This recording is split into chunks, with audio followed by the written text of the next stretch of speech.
Welcome to the only show bringing cops and the community together for some real talk and some real listening. This is uncut. This is uncensored. This is Black and Blue Live. Welcome everybody to the Black and Blue podcast. This is the live version, Black and Blue Live. My name is Dale. Thank you for joining me here today. Like I say always, this show is about diversity in law enforcement. I've been concentrating on African Americans in law enforcement, but as you've seen in the recorded podcast, I've had Latinos, I've had Asians, I've had Middle Easterners on as well. And today's episode of the live version is no different. I am going to bring on some officers that have been involved, that are involved in the LGBTQ community, and let me bring them on one-on-one so you can see who I'm talking about. First guest here had 24 years of law enforcement experience before he retired last with the Napa Valley Railroad Police Department. Please, everybody, help me welcome in Greg Maraglia. Hey, Dad, thank you. How you doing, sir? I'm doing really well. Thanks for having me. Excellent. Good to see you. Good to be here.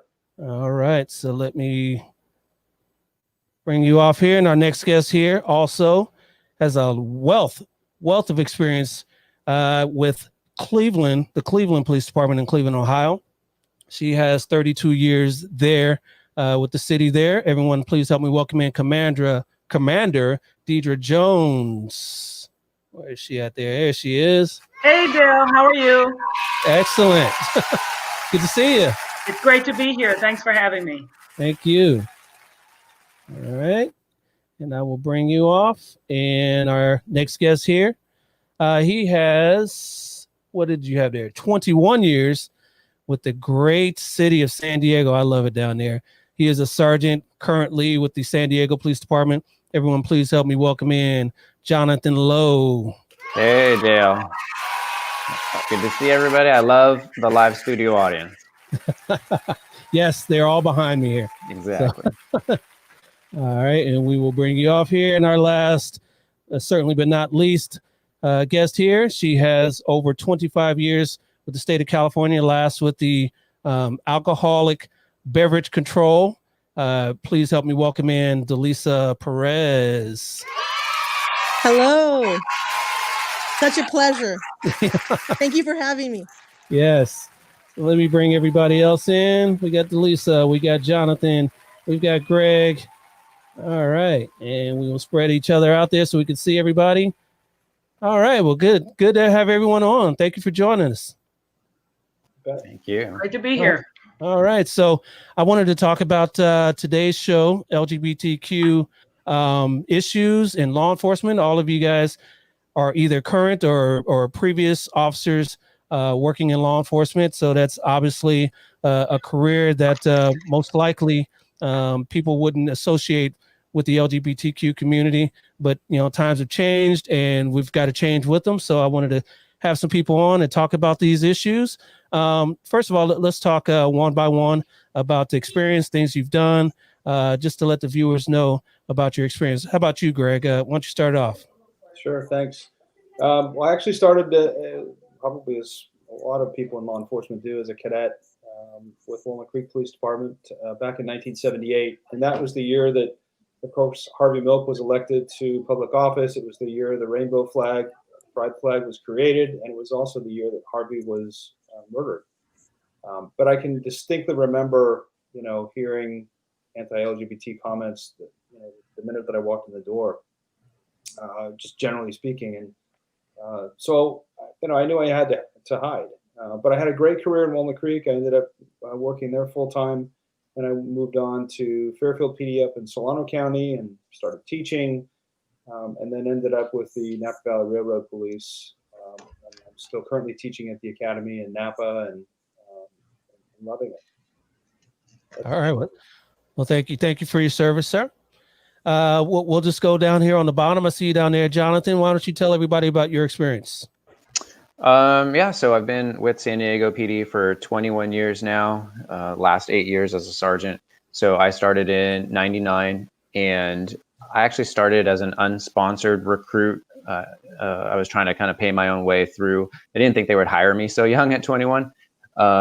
So I started paying my own way through, got hired during the academy.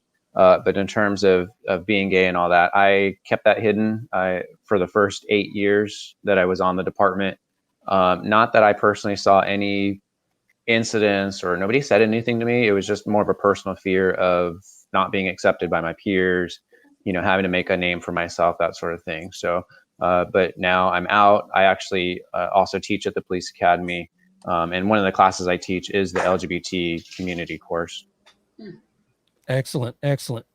And then rounding around, we'll go to Delisa. How about you? Tell everyone about your experience. Well, I've started on, it was probably watching Law and Order, and just saying, hey, I'd love to do that. That sounds fascinating. Started working for the state and realized that I can, through the social services part. And I said, hey, you know what? I need to be a sworn officer because that's the only way I'm going to get some stuff done.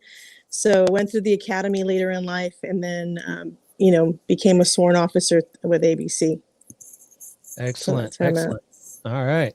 And last but certainly not least, Commander Deidre Jones, tell everyone about your experience in law enforcement. Well, I came on the academy in 1988, and I did about 4 years in basic patrol. I went from basic patrol to working in the vice unit. I was the first female in one particular district's vice unit, and I had a great time there. I did that for about 6 years. And I went from there to the domestic violence unit, where I became a detective there. And then I got promoted to sergeant, where I went back to basic patrol, and I then went from basic patrol to integrity control, which is equivalent to internal affairs. And then I went back to the domestic violence unit as a sergeant. And from there, I actually became the first female to supervise the division's homicide unit ever. So that was a good spot for me. I did that for about 2.5 years. And then I was selected or appointed commander by our mayor, Frank Jackson, in 2016. And I've been a commander in charge of the Bureau of Support Services, which oversees all of our hiring, all of our training. At one point, it did oversee our policy unit as well. But they've taken that from me. However, I also became the LGBT liaison for the Department of Public Safety, which oversees police, fire, and EMS. So it's been a good ride. It's been a very good ride. I am out. I've been out since 1989 to my family, and after my family knew, I didn't really care who else knew. And people may have said something about it, but nobody ever said it to my face. So It's been good. Yeah, that's excellent. Yeah, that was going to be my next question. I know, Jonathan, you talked about that you were out, and Deidre, you just said that you're out. Greg, how did that process work for you? Well, I didn't come out until 2004. I think by then, some rumors were flying around the places I was working, but in the end, I really severely underestimated my friends and family. But I think I shared the same fear that a lot of the other guests have mentioned. You want to fit in and you want to be successful. And the career was so important to me that I didn't want to do anything to jeopardize that. At the time, I was the director of our academy in Napa, and I was working for the railroad police, and I did not want to take a chance at losing any of that. But, 2004 was a very different place than 1978. And, I probably could have made that decision many years before, but it's worked out quite well. Yeah. Yeah. About you, Delisa, how was that process for you? When I started on, when I was going to school early on, because I played with chapters, I went to probation, and I'll never forget, somebody you work with and they know that you are gay, but you don't come out. And she says, do you not trust me? And then she said, how am I to trust you, to have my back, and you don't trust me to tell me that you're in a relationship with a woman? And it really struck a chord with me. So I sort of from there on, I just said, hey, you know what, if they want to know, I'm going to say it, but I wasn't going to out myself. It was just one of those things. I just, you know, I kind of went through the years with the, don't ask, don't tell kind of on my shoulders. I was never fully out because it's just, I was in an environment where it's a very, very male dominant environment. And I wasn't, Yes. and being, I was a Chicana Latina, background that also kept me in the closet for the most part. I always did allow myself to come out of that closet, but it was always once I was in a unit, close partners, and that's when it became critical for me, and that's when I would kind of come out of my shell. But overall, it was never openly discussed or anything. Right. Before we move on, I want to let everybody know we are live on Facebook, YouTube, Periscope, Twitter, and Twitch. So everyone, please send in your comments and questions, and we'll try to get those on for the panelists to answer and to comment on. You mentioned that law enforcement, and I did in the monologue, there is a male-dominated profession. So I'm sure the experience was a little different for you and Deidre there. How was the experience for you? I know there's some stereotypes of what a gay man is. How was that experience for you, Greg and Jonathan, being when you came out as gay men in law enforcement? Greg, you want to go first? Go ahead. Go. No, go. Oh, okay. Well, yeah, I mean, that is essentially part of it, right? You have a male-dominated, military heavy, especially in San Diego, 30% of our agency is military. So you just have that kind of a culture where you don't want to appear weak, appear feeble, you want people to want you to cover them. You don't want them to be afraid that you're not going to be a good cover unit just, because you're a gay man. So there's a lot of fear around that. And I felt like I had to establish myself as a good, solid officer first before coming out, becoming an FTO, a field training officer, joining the SWAT team, doing those things maybe, I don't know, to overcompensate for, that masculinity, persona. But I quickly realized with San Diego PD, especially, I mean, there were so many out gay and lesbian officers already on the department, kind of the generation ahead of me, who were an example to me and didn't care who knew and showed that positive example to me. Again, for me, it was just more of a personal fear of being judged in a certain way or not being accepted. So yeah, and you said you kind of overcompensated, you think, by doing. Maybe you didn't want to be on the SWAT team. Is that what you're saying? Or? I was like, I don't like guns that much, but turns out being on the SWAT team was actually really awesome. It was a great experience for me, and again, being able to represent the LGBT community on the SWAT team, having my husband at the SWAT banquets, the annual SWAT banquets every year. Was something different, and I feel like it's something that needed to be seen, within law enforcement. Yeah, absolutely. How about you, Greg? Well, I think in the 80s, there was a significant amount of fear. So it started out with a fear of being incapable of doing the job and whatnot, and then the AIDS crisis hit, right? And so people were very fearful. I remember sitting in a briefing, again, closeted at the time, but they were reading a training bulletin about how if you come in contact with anybody you even think is gay, you need to put on a mask and you need to put on these gloves. And they issued everybody masks and gloves. And it almost became a joke. But there also wasn't any examples of gay men that weren't extremely effeminate. If there was a representation in the media, the character was a joke.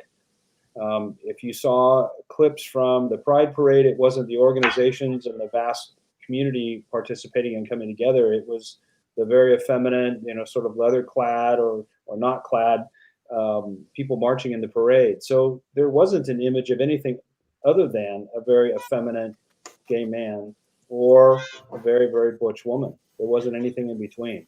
So it was difficult. Yeah. And Commander Deidre, how was that experience for you, working alongside males? You know, it's a male-dominated profession to begin with, so they kind of look at you side-eyed to begin with, being a female. But then when you came out, how was that experience for you? Well, it's funny because I was always one of those kind of people. When I came on the job, I always believe in giving 100%, and I gave 200% based on, you know, the work that my male counterparts did. I always had to work harder to get noticed.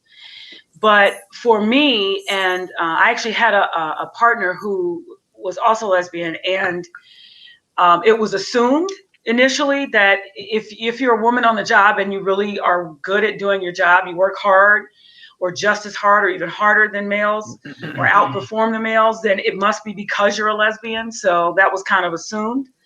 I only had a little bit of difficulty with a couple of people on the job, and those were guys who had been on maybe 20, 30 years. And I was only on for about 5 or 6.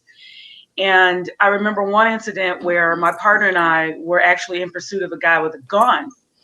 And back in the 80s, I don't know if it was happening back in California, but back in the 80s, on our radio systems, if you were talking on the mic and somebody actually went to talk over you, they could block your transmission.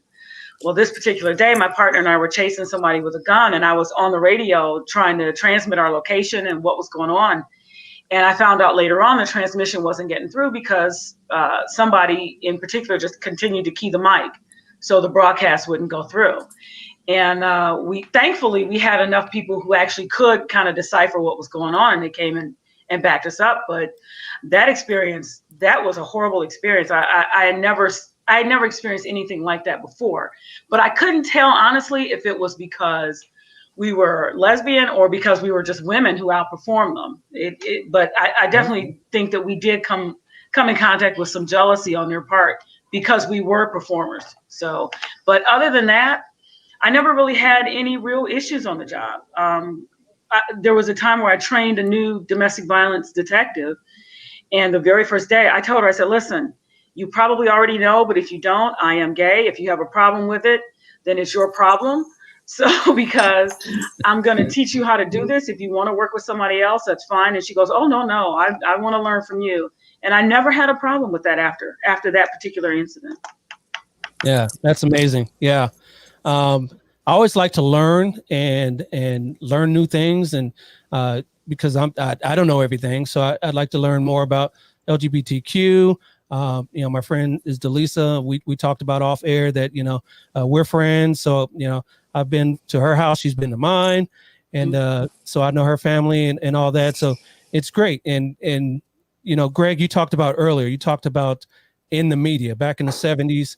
I'm going to show clips during this broadcast of, you know, role models. It was kind of tough to find role models, I'm sure, being gay or lesbian in the media back in the 70s, back in the 80s, much less role models for police officers. But I found a few. So let me play the first one.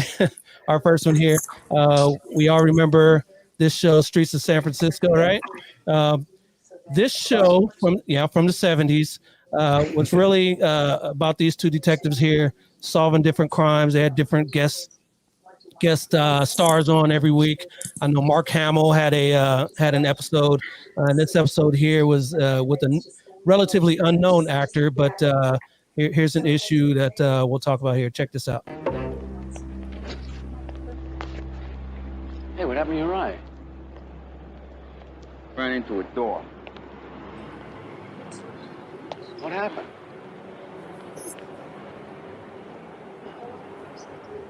I heard a rumor down at the grill.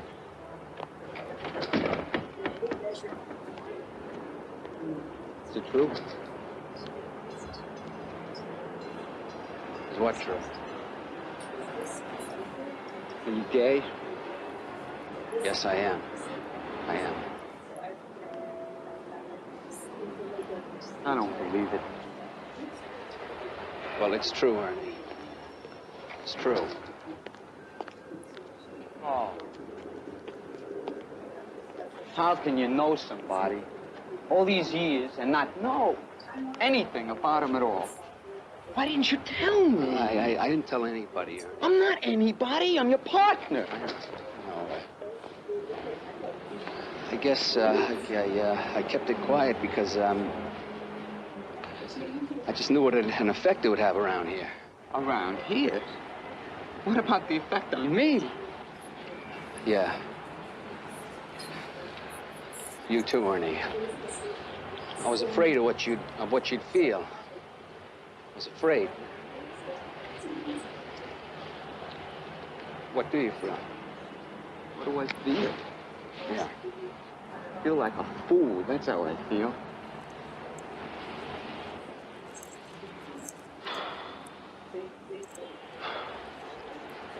Well, where do we go from here, old buddy? Nowhere. We go nowhere. Ernie, give me a Don't you ever touch me again.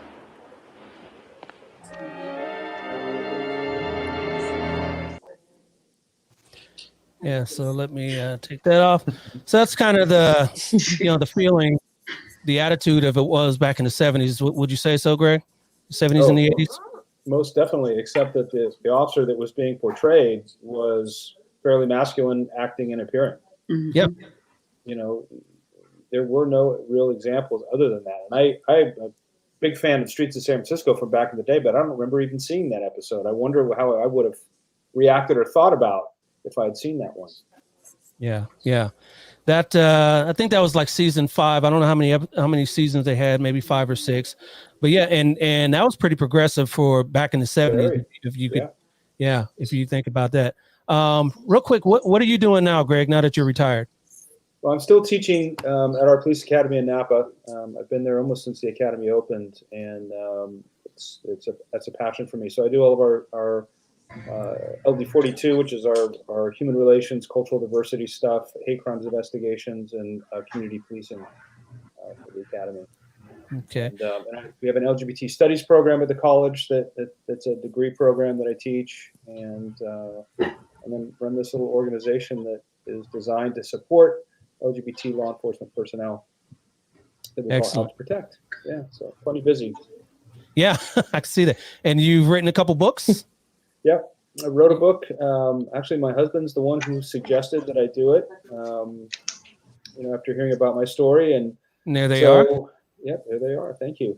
And really, I remember when I came out, there wasn't anything out there to read. There were a lot of books, coming out books, and there were some anthologies out there that had been written by teachers. The only one that I found about law enforcement had been published in 1995, I think it was. And it was all stories of disappointment and tragedy and how people had lost their jobs, basically. And I had met many people that were very successful on the job and had a great career, including my own story. So I wanted to produce something that people could read that would inspire them to not wait until they were 41 to come out, and also to educate law enforcement. So it's been good. Excellent. So Delisa, you are now, what are you doing now that you're retired? I was rehired as a retired annuitant for the state, and I was deployed as a contact tracer investigator, and I'm assigned to the Imperial County area for the COVID-19 pandemic. They have 1,000 cases a day right now, and they can't even contain it to the point where they could use a contact tracer, because when I was first picked up, the day before my retirement, they asked me to come back. So I came back as a contact tracer, and they don't even have, they need investigators because they can't even get to the tracers, because the tracers, the purpose of that is to notify somebody that you have been in contact within the last 48 hours with someone who contracted the COVID-19, and we can't even get that far. And I was selected too because of my bilingual skills, and it's all Calexico, Brawley, Mexicali. San Diego is actually being affected too, and all that area down south. And so that's what I'm doing now. And also with that, I've volunteered. I'm a committee member for Whittier Pride. We're having a Whittier Pride in September, and we're also part of youth group that is trying to get an abandoned police station converted into a youth center, a transitional youth center for 16 to 24. It's very dear to my heart because of my own personal journey, struggling, finding myself when I was young and not having the resources and that necessary. So that's something that I'm very passionate about right now. Yeah, definitely. And you said an old abandoned police station. It kind of makes me think of, what happened over there in Seattle. It wasn't anything like that, right? It's a decade. It's in Whittier. Okay. It's off of Penn, and we're just asking to allow us to have that space to mental health programs, physical health, services, just homelessness prevention. We have a group of youth that in our country that is growing out of the foster system, and they don't have a foundation, and just education workshops, mentorship, things like that. Yeah. And why not do it and convert something when they're trying to defund? Why don't you fund and put it into a center that's has a foundation in law enforcement, order, and goodness, and patriotism, all the things that I stand for. Absolutely. Yeah. So again, we've got comments on Facebook, YouTube, and all the other platforms here. This one's here on Facebook from Vivi V. There are a lot of biases. How do the guests feel law enforcement agencies can increase awareness within their departments? How about you, Commander? First and foremost, education. Training is important. Training and policy is very important. One of the things that I did when I worked in the DV unit as a detective and as a sergeant was talk to other detectives, because when we had cases that involved LGBT relationships, incidents of violence, one of the things that they would say to me is, well, how do I talk to this person who may be LGBT? How do I address that person? And the one thing that I always would tell them is, you ask people how they like to be addressed. That's out of respect, because we've had complaints with officers in the past who have, especially when it comes to trans victims of domestic violence or trans victims of any crime. We've had officers in the past who have said, well, that's not the name that's on your driver's license, so I'm not going to call you that, or you're born a male, so that's how I'm going to address you. And that's been a huge issue. So what we've done is we've increased our training for LGBTQ for the community. We've had the director of our LGBT community center here of Greater Cleveland come in and give lectures to our yearly in-service training. And I continue to educate people because I teach in the academy, and we're looking next year to actually increase training on LGBTQ bias and how we need to make that look different. I'm actually working on something now. The other thing that we're doing with the division, as the only LGBTQ liaison for the city of Cleveland, Department of Public Safety, I've actually created or drafted a proposal so that we have 24/7 coverage in every single district in the city of Cleveland. It won't be a standalone unit, but it will be officers who are certified in this training, so that they can be useful and of value to any LGBT victim of any kind of crime. So we're definitely working to change that. Excellent. Yeah, I know you said earlier that Columbus, when we were talking off air, Columbus, Ohio has a large LGBT community. How large is the community in Cleveland? It's actually getting I think that the community is large, but I think it's becoming more visible over the years. Yeah. We started out, as a matter of fact, even doing pride parades. The first pride parade was 20 some years ago, and it may have had 20 people in the parade. The parade last year that we had, it had upwards of about 5,000 participants. So it's getting bigger and bigger every year, not just with participants, but as I stated before we went on air, our visibility, law enforcement, has gotten much bigger in our Pride parades. We started out, when I started doing this, we started out initially with 12 officers, then it grew to about 50 officers, and last year we had over 100 officers, even recruits from our academy. EMS. I'm trying to bring fire along, but that's a big haul. But our EMS workers, and dispatchers, we had over 100 participants in the Department of Public Safety participate last year. So it's growing. It's getting good. Yeah, that's excellent. Jonathan, I know you mentioned earlier about the Pride efforts in the community down there in San Diego. Is it a pretty large community down there in San Diego as well? Oh yeah, we have a large LGBT community here in San Diego, very visible, and the Pride Parade in San Diego is the second largest event that the city hosts, second only to Comic-Con every year, and of course they're in the same month. So June is always a very busy month for us, June, July. So yeah, well, I think, don't quote me, about 300,000 people or so come to San Diego's Pride. Yeah, and you just broke my heart about Comic-Con. I'm sorry. I'm a geek, and I've been to a couple of those with the family, and it was canceled this year. So, and but then it's they have online now, so it's online. Still great, right? No, not at all, not at all. We're looking at the panel here, and we've got a breadth of experience here, and you look like still like you're a baby there, Jonathan. Why, thank you. It's the moisturizer. Yes. Yeah. San Diego living personally. Mm-hmm. Yeah, it's that San Diego sun.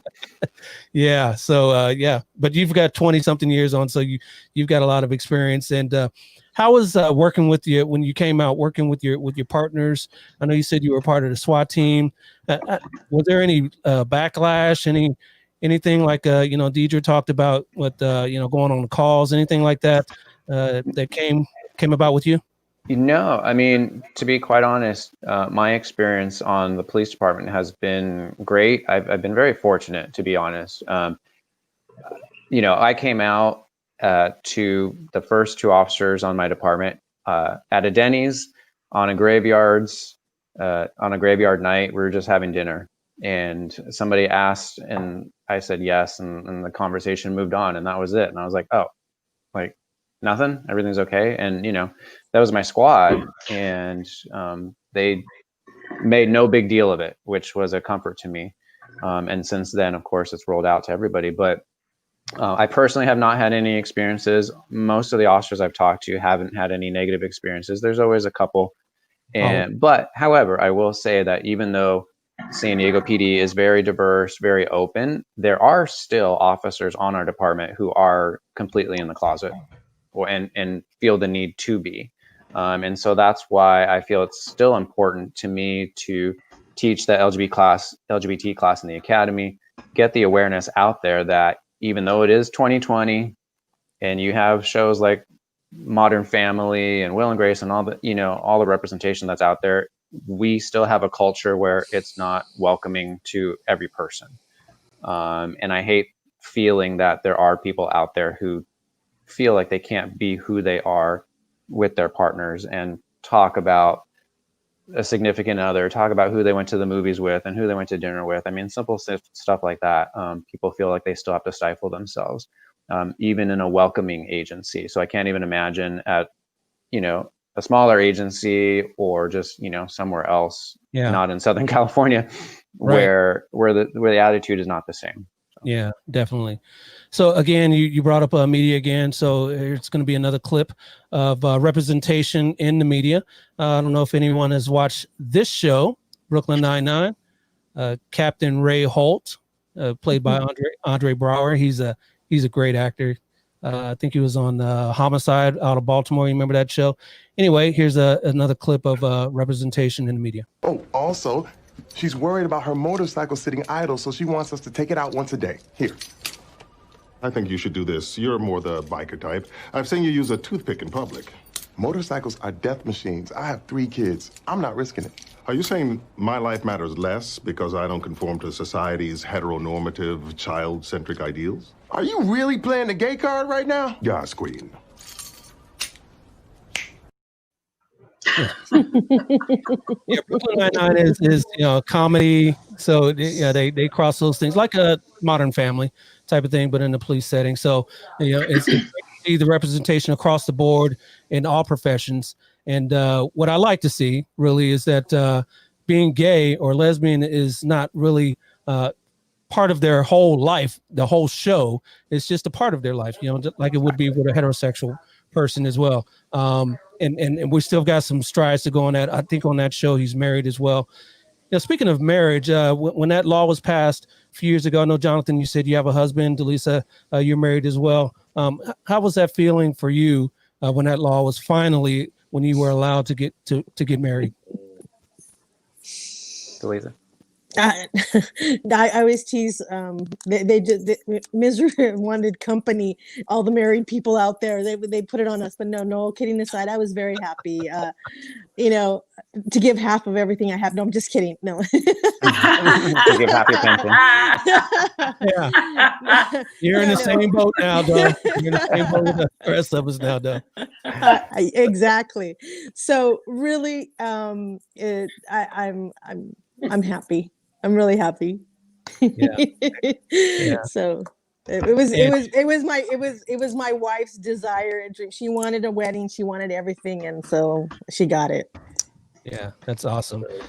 And and the reality is that because I never thought, to be honest, I never thought I would be able to be married. So I never prepared myself for it. I just took it as like, I'm just going to live my life and it's all going to be good. And I'm going to do this domestic partnership because I was in another relationship where I did file for domestic partnership. But to actually be able to get married, it wasn't in my, I always just thought it was never going to be in my cards. So that was all. Yeah. Anyone else? Jonathan? So I've been married. September will be 6 years, but we'll have been together for 17.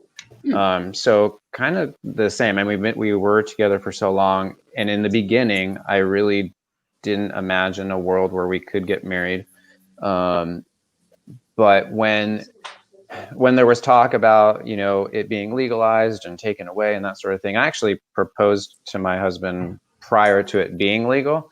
And I ended up doing the, domestic partnership, like Delisa said, just to get him covered for medical insurance and benefits and, death benefits, that sort of thing, just in case anything happened. Absolutely. Of course, that's a big concern. But as soon as it became legal, I think it was 7 years ago now, where it became legal, the law passed and we looked at each other like, well, I guess we're getting married next year, right? So that's how it ended up happening. Congratulations. Thank you. Anyone else? How about you, Greg? Yeah, we actually, Tony and I actually got married up in Canada in 2006 because it was legal, started to be legal in Canada in 2005. And we had talked about it, and we had always said that if we were going to do it, we wanted it to have some sort of legal status. So that was obviously a big day for us. But we were in the Castro the day that the the Obergefell decision came down in 2015, and to be there, just to be part of that, and to share the joy that everybody felt, it was a big deal, because I think it validated in a big way everybody's relationships, in addition to providing all the practical benefits, right? The 1,138 federal rights and obligations that come along with marriage, because you care about the person you're with. So it is a huge deal. Yeah, it is. And Deidre, how about yourself? Well, you know what? My partner and I have been together for 8 years now. And I remember we were at a Pride event or a post-Pride event when the ruling came out. And we had said, when we first started dating, we said, oh, we don't care about that. Besides, it's probably not going to happen in our lifetime. We don't need to get married. If we're together for a long period of time, we'll just put some stuff on paper and call it a day. But it's interesting that when they made it the law of the land, we started to get excited about it. And I proposed to my partner last year, and she said yes, and we are getting married next month. We had planned this really large event, but COVID kind of said, no, that ain't gonna happen. So, but we're gonna do something in the backyard on the deck here, and we're really looking forward to it. So we're excited about it, and I'm glad that it's happening. I'm like you guys. I never thought I would see it in my lifetime. I just thought I'll just have everything legalized, and so nobody can, contest anything, and we'll be good to go. But it's really I'm surprised it happened, and I'm taking full advantage of it now. So yeah. Is anyone's partners also in law enforcement? No. God, no. Oh, okay. Moving right along. Okay. Well, if they were, how do you think that dynamic would play out, Jonathan? Say if it was someone on the department, how do you think that dynamic would play out? I think it'd be kind of stereotypical. Oh, look, the two gay guys are getting together. Yeah. Right? That's how it works, right? Yeah. No, we have so many married couples on our age. I mean, we're 1900 sworn, so we have a lot of married couples actually on the department. They just kind of keep them in different areas, that sort of thing. But truthfully, I don't think it would make too much of a difference, at least for our agency. Yeah. Like you said, 1900 sworn. You got to keep all the bodies you can because you are in recruiting. Is that correct? That's right. And we're hiring. Join SDPDnow.com. Yes. Yeah. How long have you been doing that? Recruiting will be 3 years in September. I did 18 years in the field, and then I moved into the recruiting unit. And it's been great, to be honest. Like, San Diego is an appealing city to go to. Yep. It's a military town, it's sunny year round. So every fall, all the East Coasters, we get all the lateral applications because they're tired of patrolling in the snow. So it's a good gig. I get the desk, I get the admin experience, and then I still remain physically active because my team runs the obstacle course testing and a camp program, a pre-academy camp program. So it's a lot of fun. Excellent. And you guys are hiring now, so everyone that's looking to be a police officer, check out sdpd.com.org. Which one is it? Yeah, join SDPD Now is our recruiting website for laterals and recruits and laterals. Yeah. How about Cleveland? Are you guys hiring, Deidre? We're always looking. We're actually getting ready to start we have one class in right now. We're going to start another class in October. And we're trying to get another class in January or February. So we haven't started the active posting yet, but we are recruiting. So if anybody's interested, all they got to do is go to Cleveland Public Safety Recruitment. They're on Facebook. So I got a great sergeant who's a wonderful recruiter, and we are actively recruiting openly LGBTQ people. We just graduated a couple classes ago. We had our first trans person who graduated from the academy, and he is doing well. He is thriving. That's great. Yeah, that was going to be a question. Any of you guys know the answer to this, and especially you, Jonathan, since you're in recruiting now, is any of those questions regarding LGBT in the application package, whether it be in the background, anything like that, or would that be something that would be off limits, and because it would come out in your background, I'm sure. But I think the only relation to that is listing who you live with, relative wise, references, that sort of thing. But there's no question about, are you LGBT or how you identify at all. Yeah, as it shouldn't be. But Deidre just mentioned that openly recruiting from the LGBTQ community and how that works is, I was just wondering how that would work there. And we do, every year, normally when there's a Pride Festival, we have a recruiting booth at the Pride Festival every single year. And it's no secret that we, recruit from the LGBT community because we want that representation too. And we're lucky enough to also have a trans officer on the San Diego Police Department as well. Great. Who's awesome, by the way. Yeah. Christine. Really awesome. Yeah. She's really super. Dale, it might be interesting to know the community college system in California actually asks that question. We ask students to identify their sexual orientation and gender identity as part of the application process.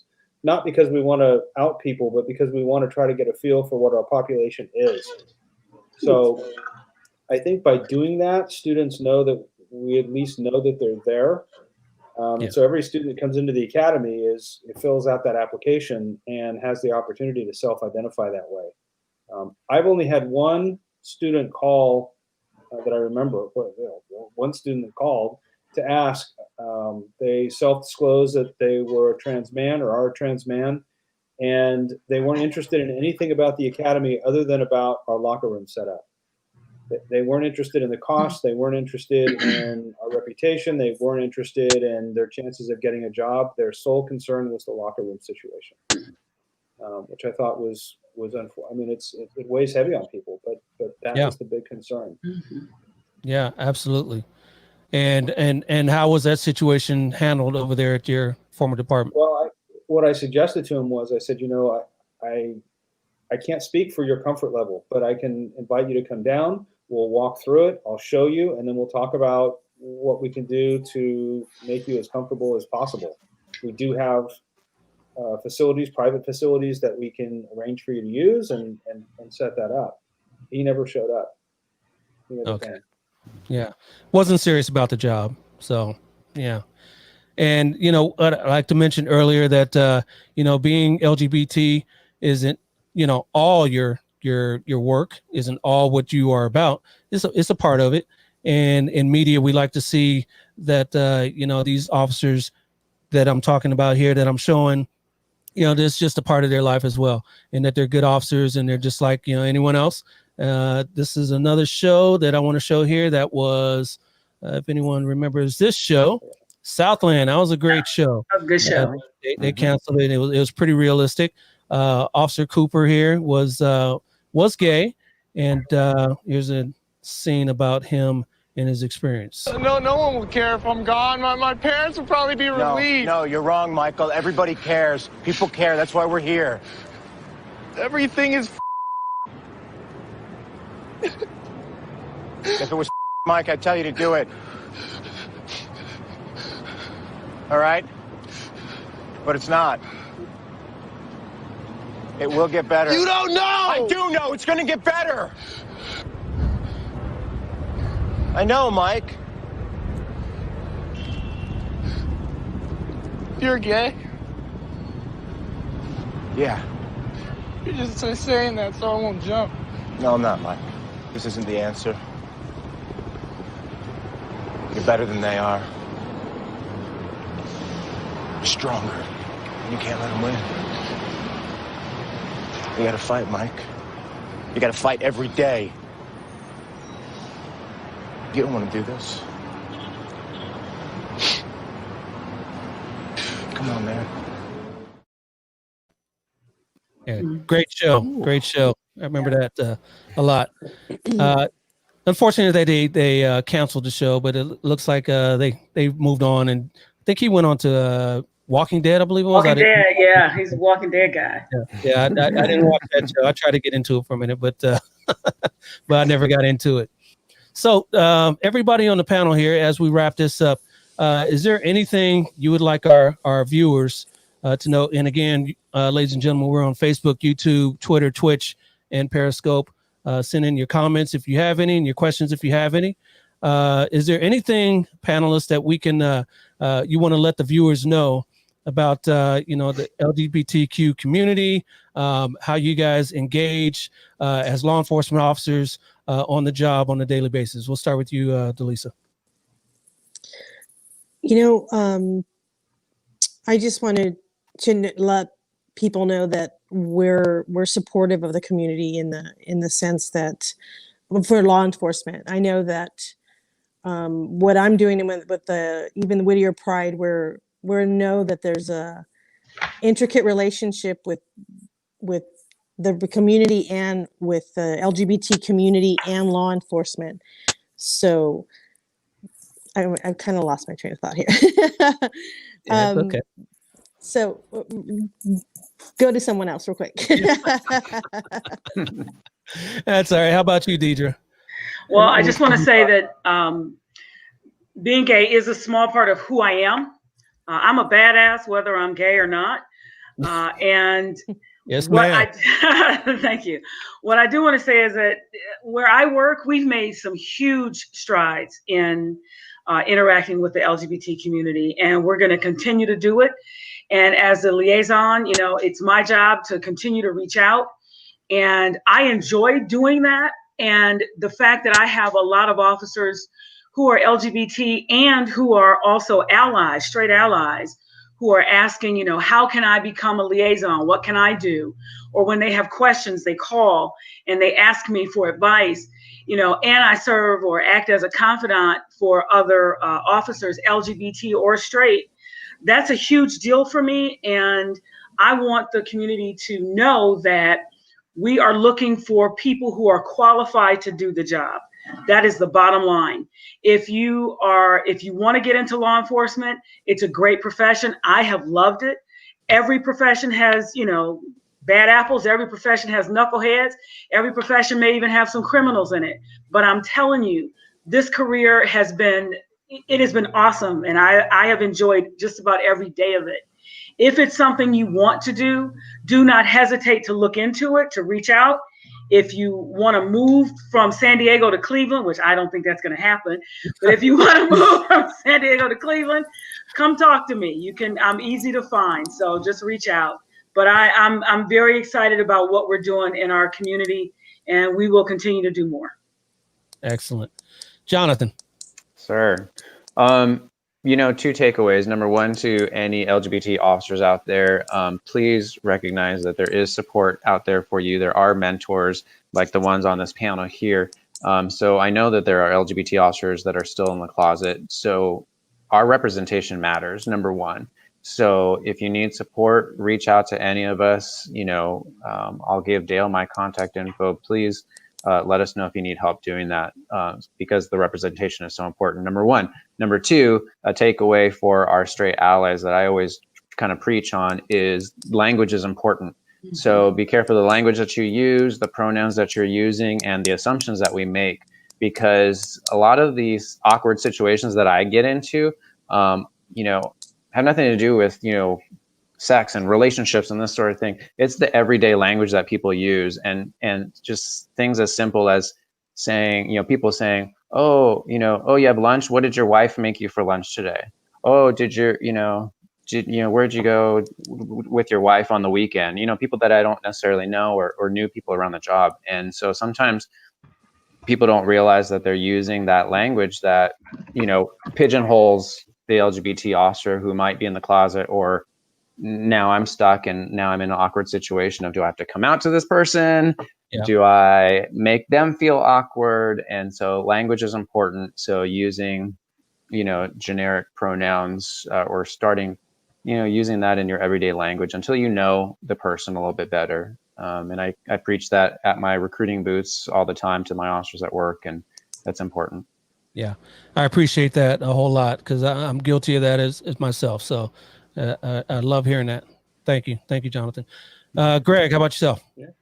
Well, to take up on what Jonathan said too, there is a huge amount of support out there. We have a website, outtoprotect.org, and there is a link on there if you are wanting advice or to get connected with somebody to get support in order to come out. You can just go to that page, and there's a link on there for coming out. And so we'll be happy to do that. I think, being out on the job is not only important for your mental health personally, but it's also important for the profession. And it's important for the department to have that representation. I think the tide is shifting dramatically across the country. In California, we have a new law that requires LGBT awareness training for all law enforcement officers and dispatchers, but that interest is growing. The state of Washington is pursuing system-wide training, and we've done entire department trainings in places like Pennsylvania and in Colorado, in some pretty remote towns. So the interest is changing. And so if you are a member of the community and you've always wanted to be in law enforcement but didn't think you were going to be accepted, think again. We need you. Mm-hmm. We do. We need everybody that we can get, and we need good people, and they come from all walks of life. So I wanted to talk real quick before we get out of here about what's going on with law enforcement, the defund movements, BLM, the George Floyd incident. How did that strike everyone here on the panel when they first saw the incident and what's going on now in our country? How about you, Delisa? We'll get you a second chance here. No, it was heartbreaking. Disappointment. I've having also, the experience that as a DTAC instructor and an FTO, I could feel, you feel the frustration, and a lot of times I think it goes back to training.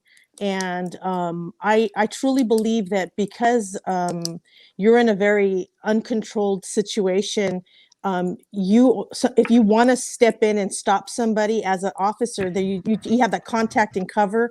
And if you don't back up your guy and you have 20 people mobbing around you, you're gonna lose control of the situation. But it should never gotten to that point. But I think it just goes back to this ability to be able to stand up to somebody and the chain of command and everything that goes with it. So I just think we just need to rethink how training and officers are communicating with each other. And also we had a scenario that we would do in DTAC, and we basically would see how somebody would react in a high intense situation where you're obviously using excessive force, and you have to step in to stop. And you'd be surprised how many officers in that situation were kind of like in shock because they knew that wasn't right, and very few would step in. And it was only because the individual that was taking that aggressive stance or dealing with the subject had seniority. So I think there's a lot of things that are in play that we have to evaluate, the chain of command, seniority, communication, training, and all those little levels, because you start getting to like how do you check your partner? Because hey, we're gonna start our shift and we're gonna go out there and beat some heads, and we're gonna kick some ass, and it's because he just got in a fight with his wife, or he just knows he can't make that mortgage payment, and that's your partner. So some of the scenario stuff we were talking is like, set your partners in check, get a feeling of like, hey, is this guy on the right mindset to deal with stuff? But those are kind of discussions that you shouldn't be afraid to have to confront your partner and talk to them. Yep. and know that, hey, this is right, this is wrong. And I'm one of those that, hey, you take them down, good, hey, boom, now are you okay? Do you need medical? Start dealing with the medical aspect of it. It's like, that's just one part of it. Getting the bad guy is one part of it. But after you got the bad guy, it's like, okay, then you got to make sure that bad guy's breathing and everything's okay. And you're going to move on, and you're going to go home safe, and they're going to go into custody safe and moving on. So that's where I was at. I was just, a lot of emotions, disappointment. And it's sad that the blanket, that all, we're all bad and they want to defund. It's hurtful. Yeah. And, so yeah. That's how I'm out. Yeah. Yeah. How about you, Jonathan?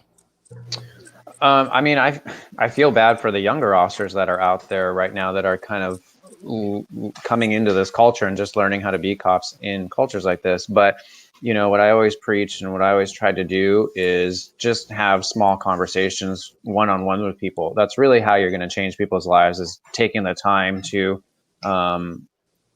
sit down and talk to somebody. Because I've had people, I'm eating lunch and somebody would walk past me saying, hands up, don't shoot, and just try to keep walking, or make sly comments like that. And instead of officers blowing them off or saying something under your breath, that's the opportunity to say, hey, do you have a minute? Why did you say that? We don't know each other, so do you have a minute to talk about it? And I've done that with people that I've arrested, or people that have just tried to walk past me, saying little comments. And it's those one-on-one interactions where I feel like I can make a difference in one person's life, and maybe that'll have a ripple effect. I don't expect to change millions and millions of people's opinions on social media, on Facebook, by typing comments incessantly on somebody's social media. That's not the way to do it, right?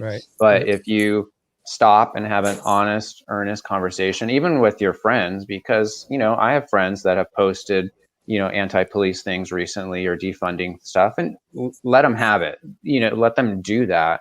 But then message them separately, one-on-one, and say, hey, if there's anything you want to ask me about the reality of being a police officer, ask me. Don't, I'm not going to get into an argument on social media. That's unproductive. But if you actually ask me, I will tell you the truth, and I'll tell you our perspective. And, you know, that's how you change people's lives. It is. It is. Greg. Yeah. You know, every time I've seen a video clip like that, it's depressing, and it's tragic, and it hurts. I think we've taken a lot of criticism over the years in our academy for how much time we've spent on human relations training and community policing. We've had chiefs tell us that we're not preparing battle-ready law enforcement officers, which to me is not what we want to be doing. And so, you know, we're really trying to hold fast.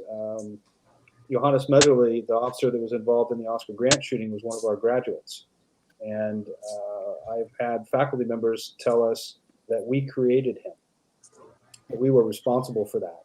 And there are so many false narratives, and there's so much information, bad information out there about how police are trained, and a lack of information about all the good work that law enforcement is doing. It's a hard job. And so I just think that we've got to really refocus, and departments are going to have to get out of, law enforcement executives are going to have to get out of this mentality of it's a war that we're fighting, and put more energy into building good relationships. And that's going to take patience, and it's going to take time, and it's going to take money. But things like LGBT liaison programs, you know, like Cleveland's putting together, and that San Diego has, and other departments are starting, that's a classic example of how to do it. Yeah, yeah. So. And real quick before we get to you, Deidre, I know Delisa was talking about, you know, checking your partners, and she was talking about, you know, in this instance, we were talking about, you know, uses of force, but also this could go towards, you know, discrimination in the workplace. You know, how one officer is talking about or feeling about or acting towards an officer within, you know, whatever, LGBT or, you know, Black, Asian, Hispanic, what have you. You know, for a younger officer to come out, just like in the George Floyd incident, and actually check a senior officer is pretty tough. But we need to train these officers to be able to do that. Yeah. All right, Deidre, how about you on the way out? Well, I think you know, it's funny when you talk about discrimination, because we do have systems in place in Cleveland where if there are any issues, an officer can go and make a complaint without having it go through up the chain of command. They can just go directly to one particular place, and their complaints can be heard and addressed. But I want to talk about training real quick, because I know we're getting ready to end this.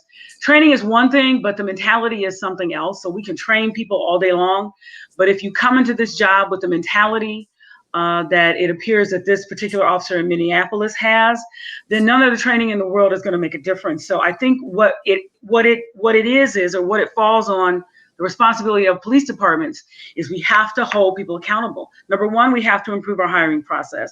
Number two, we have to improve our psychological assessments before we get some of these people on the job. The other thing that we have to do is when we make a mistake, or when something bad happens and we are clearly wrong, we have to own it, and we have to own it right away. The other thing we have to do is not just hold people accountable, but we also have to look at officers who fail to act when they're supposed to.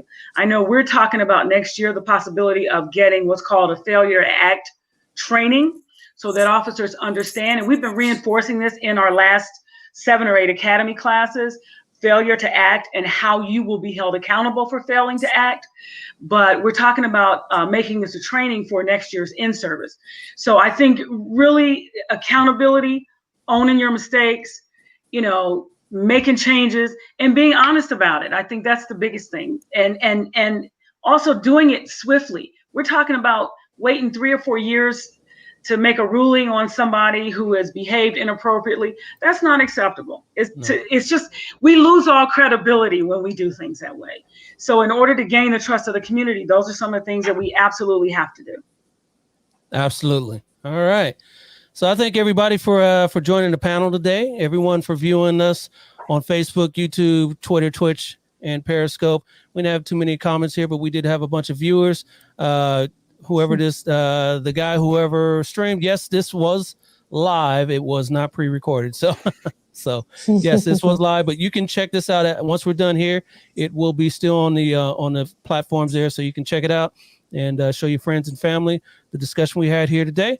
I appreciate everybody for joining me here today, and let us get out of here.